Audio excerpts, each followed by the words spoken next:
Donc Julia, tu es venue nous présenter Le Monde du Silence-Gueule, un spectacle qui nous parle de quoi? Alors, Le Monde du Silence-Gueule, en fait, c'est les animaux marins qui en ont marre et qui donc ont organisé un spectacle de stand-up, un plateau de stand-up. Mais au lieu des stand-uppers qu'on est habitué, qu'on va voir et qu'on connaît, là, c'est les animaux marins, du plus petit, le picoplancton, jusqu'au plus grand, la baleine bleue, qui viennent prendre le micro et s'adresser aux humains pour dire, manifestement, vous ne comprenez pas comment ça se passe chez nous, on vous explique les grands principes, l'impact de l'activité humaine, puisque maintenant on ne peut plus la nier, et bien sûr, les solutions pour qu'on puisse sauver notre océan, parce que c'est encore possible. Et donc tout ça avec humour, avec bienveillance, oui, et beaucoup d'émotions. Il y a une phrase en fait dans le spectacle qui est vraiment pour moi centrale, c'est « le pessimisme est contre-productif ». Ce que je voulais absolument éviter, c'était qu'on sorte de ce spectacle en se disant « ah bah oui, bah alors si c'est ça les infos, foutu pour foutu, pourquoi on s'embêterait ?» Alors que non, on peut encore sauver nos océans, on entend bien les messages d'alarme, on sait qu'il y a la lumière rouge qui clignote, c'est vraiment maintenant qu'il faut agir, mais moi je suis convaincue que c'est par la déculpabilisation. Il y a deux discours en fait. Pour le grand public, ça sert à rien de les engueuler, c'est pas cool, les gens n'ont pas les infos. Donc il faut leur transmettre les infos avec un maximum de bienveillance en les déculpabilisant, en disant voilà, vous ne saviez pas, maintenant vous savez, maintenant on peut laisser faire le bon sens et puis changer ces petites habitudes puisqu'on sait pourquoi. C'est plus une punition d'un coup de plus avoir le droit d'utiliser le plastique ou de plus avoir le droit de prendre l'avion, c'est pas ça.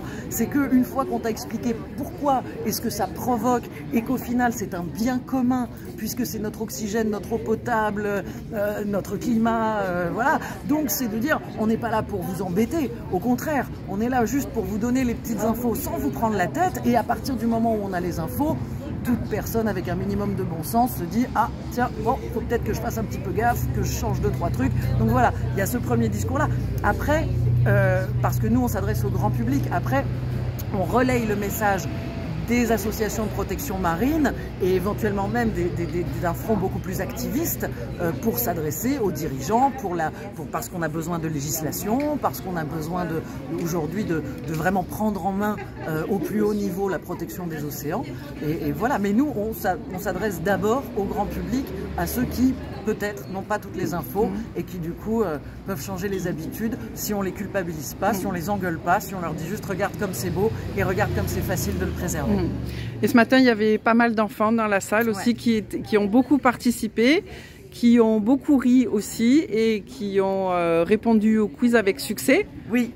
Alors ce qui est formidable avec les enfants, c'est que nous forcément, moi la première, notre génération, on fait partie de ceux qui ont créé les problèmes, quoi. Clairement, on ne savait pas, on a fait partie de cette société de surconsommation, voilà.